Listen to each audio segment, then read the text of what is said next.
இதுல காலபுருஷ தத்துவத்துல முதல் ராசியாக வரக்கூடிய மேஷராசி நேயர்களே, நீங்கள் வந்து செவ்வாயோட ஆதிக்கம் பெற்றதுனால தைரியசாலியா இருப்பீங்க. எந்த ஒரு செயலையும் தைரியமான சக்சஸ் பண்ணுவீங்க அப்படின்னு சொல்லலாம். இப்போ அந்த மேஷ ராசிக்கு 2019ஆம் ஆண்டு இந்த குரு பயிற்சிக்கு பிறகு சில தடங்கல்கள் ஏற்பட்டிருக்கும். அதாவது வந்து தொழில் ரீதியா சில பிரச்சனைகளை ஃபேஸ் பண்ண வேண்டிய சூழ்நிலை வந்திருக்கும். சுப காரியங்கள் செய்யலாம் அப்படின்றவங்களுக்கு கொஞ்சம் தடைகள் நீடிச்சிருக்கும். இந்த மாதிரி சின்ன சின்ன பிரச்சனைகள் இருந்திருக்கும். இருந்தாலும் வந்து சனீஸ்வரன் உங்களுக்கு நல்ல இடத்துல இருந்ததுனால ஓரளவு மீடியமா ஓடி இருக்கும். இருந்தாலும் இந்த 2019ஆம் ஆண்டு பார்த்தீங்க அப்படின்னா வந்து 2 கிரகங்களோட பயிற்சிகள் இருக்கு. 3 மொத்தத்தில் வந்து வருட கிரகங்கள்ல வந்து 3 கிரகங்கள் இருக்கு. 4 கிரகங்கள், அது 3 பயிற்சியா சொல்றோம். ராகு கேது, சனீஸ்வரன், குரு பயிற்சி அப்படின்னு இந்த 3 பயிற்சிகள் இருக்கு. இதுல இந்த 2019ஆம் ஆண்டு 2 பயிற்சிகள் இருக்கு. அதாவது ராகு கேது, குரு. சனீஸ்வரனுக்கு வந்து பயிற்சி இல்லை. அதே சமயத்துல சனீஸ்வரனுக்கு வந்து வக்ரமம் இருக்கு. குருவுக்கு வந்து அதிசாரம் இருக்கு. அடுத்து வந்து வக்ரமா பின்னோக்கி வர்றாரு. இதையெல்லாம் வச்சு பார்க்கும்போது இந்த பயிற்சிகளானது மேஷராசிக்கு இந்த 2019ஆம் ஆண்டு எப்படி இருக்கும் அப்படிங்கிறத வந்து பார்ப்போம். மேஷராசிக்கு எந்த கிரகங்களோட பார்வையும் இல்லை. வருட ஆரம்பத்துல குரு அதிசாரமாக விருச்சிக ராசியிலேருந்து தனுசு ராசிக்கு பயிற்சி ஆகிறார். அந்த மாதிரி பயிற்சி ஆகும்போது தன்னுடைய 5ஆம் பார்வையா இந்த மேசராசிக்காரங்களுக்கு நேரடி பார்வை கிடைச்சிருக்கு. 5ஆம் பார்வை, இப்போ 7ஆம் பார்வை, 9ஆம் பார்வை அப்படிங்கிறது முறையே வந்து 3ஆம் வீடு, 5ஆம் வீடு, இந்த 3 இடங்களை பார்க்கறதால வந்து இந்த மேஷராசிக்காரங்களுக்கு இருந்து வந்த தடைகள், அதாவது வந்து முக்கியமாக வந்து இந்த குரு பார்க்கும் பொழுதுதான் இது இந்த சுபகாரியமே பண்ண முடியும். அப்போதான் அந்த வந்து நல்லபடியாக அமையும். அந்த வகையில் வந்து இப்போ மேஷராசிக்காரங்களுக்கு தொடர்ந்து பல நன்மைகள் நடந்திருந்தால் கூட இந்த சுப காரியங்கள் அப்படிங்கிற வகையில் வந்து தடைகள் ஏற்பட்டிருக்கும். இந்த 3 மாதத்தில் வந்து அதெல்லாம் நடக்கிறதுக்கான வாய்ப்புகள் இருக்கு. முழு முயற்சியோடு ஈடுபட்டால் இந்த தடைப்பட்ட காரியங்கள்லாம் அப்போதைக்கு சக்ஸஸ் ஆகிறதுக்கான வாய்ப்புகள் இருக்கு. அந்த வகையில் அடுத்தது உங்களுடைய பேர்ப்புகள், செல்வாக்கு, அந்தஸ்து, ஆரோக்கியம் எல்லாம் மேம்படும் அப்படின்னு சொல்லலாம். அடுத்ததாக வாக்குஸ்தானம் என்று சொல்லக்கூடிய 2ஆம் வீடு. இந்த 2ஆம் வீடுக்கு வந்து குரு பகவான் தற்பொழுது 8ஆம் இடத்திலிருந்து, அதாவது மறைவிடத்திலிருந்து இந்த தன்னுடைய 5ஆம் பார்வையை பார்க்கறதுனால கொஞ்சம் பாதிப்புகள் இருந்திருக்கும். குடும்பத்தில் வந்து சின்ன சின்ன பிரச்சனைகள் இருந்திருக்கும். பண வருவாய் கொஞ்சம் பாதிக்கப்பட்டிருக்கும். மாணவர்கள் படிப்பில் வந்து பின்தங்கிய சூழ்நிலை ஏற்பட்டிருக்கும். இப்போ இதெல்லாம் வந்து இந்த 2019ஆம் ஆண்டு நிவர்த்தியாகும் அப்படின்னு சொல்லலாம். இந்த அதிசாரமாக குரு பகவான் 9ஆம் இடத்திற்கு போகும்போது இந்த 2ஆம் இடங்கிறது வந்து நல்ல ஒரு வலுப்பெறும். அந்த வகையில் மாணவர்களின் கல்வித்தரம் மேம்படும். குடும்பத்தில் இருந்து வந்த பிரச்சனைகள்லாம் நீங்க சந்தோஷமான வாழ்க்கை கிடைக்கும். வருமானம் கூடும். அடுத்ததாக வீரியஸ்தானம், தைரியஸ்தானம் என்று சொல்லக்கூடிய 3ஆம் வீடு. இந்த 3ஆம் வீடு வந்து ஆல்ரெடி வந்து நல்லா வலுப்பெற்று இருக்கு அப்படின்னு சொல்லலாம். சனீஸ்வரன் பகவான் தன்னுடைய 7ஆம் பார்வையால இந்த 3ஆம் வீட்டை பார்க்கறதுனால உங்களுக்கு தன்னம்பிக்கை கூடும் வகையில வந்து நல்ல நிகழ்வுகள் நடந்திருக்கும். தம்பி தங்கை அப்படிங்கிற வகையில பாத்தீங்கன்னா சுப காரியங்கள் நடந்திருக்கும். அவங்களுடைய வாழ்வு தரம் மேம்பட்டிருக்கும். ஒரு நல்ல ஒரு சுமூகமான உறவு ஏற்பட்டிருக்கும். இப்பொழுது இந்த ராகு கேது பயிற்சியானது வந்து மார்ச் மாதம் நடக்கும் பொழுது அது வந்து ராகு 4ஆம் இடத்திலிருந்து 3ஆம் இடத்திற்கு வர்றது மேலும் நல்லா உங்களுடைய அந்த 3ஆம் இடத்திற்கு வலு சேர்க்கும். முக்கியமா பார்த்தீங்க அப்படின்னா வந்து இந்த எலக்ட்ரிக்கல்ஸ், ஐடி ஃபீல்டு இந்த மாதிரி உள்ளவங்களுக்கு தகவல் தொழில்நுட்பம் அப்படின்னு சொல்லணும்ல, இந்த வகையில் உள்ளவங்களுக்கெல்லாம் வந்து நல்ல ஒரு முன்னேற்றங்கள் கொடுக்கும். அடுத்ததாக சுகஸ்தானம் என்று சொல்லக்கூடிய 4ஆம் வீடு. இந்த 4ஆம் வீடு அப்படின்னு பார்த்தீங்கன்னா வந்து தயாரை குறிக்கக்கூடியது இந்த 4ஆம் வீடு தான். இந்த 4ஆம் வீட்டில் ராகு அமர்ந்து சில பிரச்சனைகளை கொடுத்துக்கிட்டு இருக்காரு அப்படின்னு சொல்லலாம். தாயாரோட உடல் நலம் கொஞ்சம் பாதிக்கப்பட்டிருக்கும். புது வீடு, வண்டி, வாகன யோகம் அப்படிங்கிறதுல வந்து கொஞ்சம் தடைகள் ஏற்பட்டிருக்கும். இந்த 2019ஆம் ஆண்டு இந்த மார்ச் மாதத்தில் நடக்கக்கூடிய இந்த ராகு கேது பயிற்சியானது அந்த 4ஆம் இடத்திற்கு நல்ல வலு சேர்ப்பதனால நல்ல வண்டி, வீடு, வாகன யோகம் கண்டிப்பாக அமையும். தாயாரின் உடல் நலம் மேம்படும். உயர்கல்வி படிக்கிறவங்களுக்கு நல்ல ஒரு முன்னேற்றமான ஒரு சூழ்நிலை அமையும். தாய் வழி ஆதாயம் பெறதுக்கான வாய்ப்புகள் நிறைய வரும். அடுத்ததாக புத்திரஸ்தானம் என்று சொல்லக்கூடிய 5ஆம் இடம். இந்த 5ஆம் இடம் வந்து ரொம்ப முக்கியமாக கருதப்படுகிறது. ஏன்னா வந்து ஒருத்தருக்கு வந்து திருமணம் நடந்த பிறகு நம்ம அடுத்ததாக எதிர்பார்த்துக்கிட்டு இருக்கிறது வந்து அந்த புத்திர பாக்கியம் தான். இந்த புத்திர பாக்கியம் கொஞ்சம் தடைபடுறதுக்கான வாய்ப்புகள் இருந்திருக்கும். குரு 8ல் மறைஞ்சதால அதிசாரமாக குரு பகவான் 9ஆம் இடத்துக்கு செல்வதனால உங்களுடைய ராசியை பார்ப்பதனால இந்த புத்திர பாக்கியம் கண்டிப்பாக அமையறதுக்கான வாய்ப்புகள் இருக்கு. பிள்ளைகளுக்கு இருந்து வந்த பிரச்சனைகள்லாம் நீங்கி அவங்களுடைய வாழ்வு தரம் நல்ல முன்னேற்றம் ஏற்படும். அடுத்ததாக ரோகஸ்தானம் என்று சொல்லக்கூடிய 6ஆம் இடம். இந்த 6ஆம் இடம் அப்படிங்கிறத பார்த்தீங்க அப்படின்னா வந்து சனீஸ்வர பகவான் உங்கள் ராசிக்கு 9ஆம் இடத்தில் அமர்ந்து தன்னுடைய 10ஆம் பார்வையை அந்த 6ஆம் இடத்தை பார்க்கறது ஒரு நல்ல ஒரு சாதகமான சூழ்நிலை அப்படின்னு சொல்லலாம். இருந்தாலும் குரு பகவான் 8ல் மறைந்ததால வந்து சில பிரச்சனைகள் இருந்திருக்கும். கடன்கள் வாங்க வேண்டிய சூழ்நிலை ஏற்பட்டிருக்கும். எதிரிகளால கொஞ்சம் பிரச்சனைகள் இருந்திருக்கும். அடுத்ததாக வந்து உடல் ஆரோக்கியம் பாதிக்கப்பட்டிருக்கும். குரு பகவான் தற்பொழுது இந்த 2019ஆம் ஆண்டு மார்ச் மாதத்தில் வந்து அதிசாரமாக 9ஆம் இடத்திற்கு பயிற்சி ஆகிறதுனால இந்த பிரச்சனைகள் இதெல்லாம் ஃபுல்லாக வந்து லீஃப் ஆக போறீங்க. அந்த காலகட்டம் வந்து உங்களுக்கு நல்ல ஒரு உயர்வை தரும். அடுத்ததாக கலத்திரஸ்தானம் என்று சொல்லக்கூடிய 7ஆம் வீடு. இந்த 7ஆம் வீடுங்கிறது வந்து ரொம்ப ரொம்ப முக்கியமான இடம்.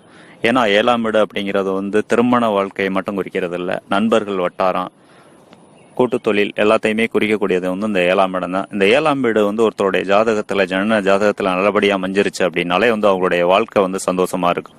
கடந்த குருப்பெயர்ச்சியானது 8ஆம் இடத்திற்கு வந்ததுனால வந்து ஒரு சிலருக்கு வந்து திருமண தடைகள் இருந்திருக்கும். இப்போ இந்த திருமண தடை நீங்கி திருமணம் நடக்கிறதுக்கான வாய்ப்புகள் வரும். நல்ல வரன்கள் கிடைப்பாங்க. இந்த மார்ச் டு மேல வந்து அந்த மாதிரி சுபகாரியங்கள் பண்ணிக்கலாம்.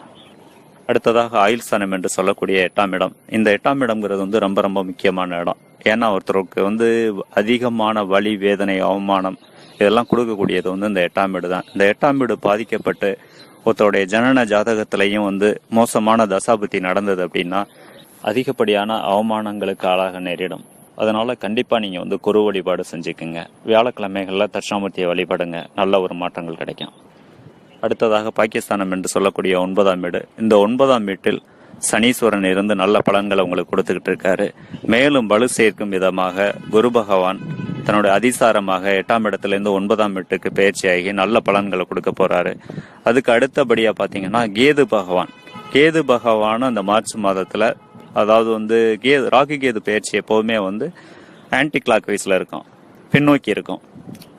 இப்ப மகரத்திலேருந்து வந்து தனுசுக்கு பயிற்சி ஆகுறாங்க. அந்த மாதிரி பயிற்சி ஆகும்போது இந்த 3 கிரகங்கள் வந்து ஒன்று சேருது. இந்த சனீஸ்வர பகவான், குரு பகவான், கேது பகவான், இந்த 3 கிரகங்களும் இணைந்து அந்த தனுசு ராசியில இருக்கிறதுனால இந்த மேஷ ராசிக்கு 9ஆம் இடம் வர்றதுனால இந்த 9ஆம் இடம் வந்து நல்ல பலன்கள் கொடுக்க போகுது. அப்படிங்கறதுல வந்து எந்த விதமான மாற்ற கருத்தும் இல்லை. எந்த ஒரு கிரகமுமே சந்திரனுக்கு 9ஆம் இடத்துல வரும்போது நல்ல ஒரு பலன்களை தான் கொடுப்பாரு. அந்த வகையில் அந்த 3 கிரகங்கள் வருட கிரகங்கள்ல வந்து முக்கியமாக கருதப்படுகின்ற அந்த 3 கிரகங்களுடைய இணைவு நல்ல ஒரு முன்னேற்றத்தை கொடுக்கும். தொடர்ந்து உங்களுக்கு வெற்றிகள் கிடைக்கும். அதாவது வந்து இந்த 9ஆம் இடம் அப்படின்னு கருதப்படுறது வந்து தந்தையோட ஆரோக்கியம் அப்படிங்கிறது. அந்த வகையில வந்து தந்தையோட ஆரோக்கியத்துல கொஞ்சம் கவனம் செலுத்தணும். ஏன்னா கேது பகவான் வந்து இருக்கிறது 9ஆம் இடத்துல நன்மை செஞ்சாலும் கூட சின்ன சின்ன தடைகள் ஏதாவது ஏற்படுத்துவாரு. அந்த வகையில வந்து ஆரோக்கியத்தை பார்த்துக்கணும். தந்தை வழி சொத்துக்கள் இந்த காலகட்டத்தில் கிடைக்கிறதுக்கான வாய்ப்புகள் இருக்கு. வெளிநாட்டு யோகத்தை கொடுக்கக்கூடியது இந்த 9ஆம் வீடு தான். இந்த 9ஆம் வீடு நன்றாக வலுப்பெற காரணத்தினால வந்து ரொம்ப பேருக்கு நெடுநாள் ஆசை இருந்திருக்கும் வெளிநாடு போகணும் அப்படின்ட்டு. அவங்களுக்கெல்லாம் விசா கிடைக்கும். விசா கிடைச்சி ஒரு நல்ல ஜாப் கிடைக்கிறதுக்கான வாய்ப்புகள் இருக்கு. ஏற்கனவே வெளிநாட்டில் இருக்கவங்களுக்கு பதவி உயர்வு, சம்பள உயர்வு அப்படிங்கிறதெல்லாம் அமையும்.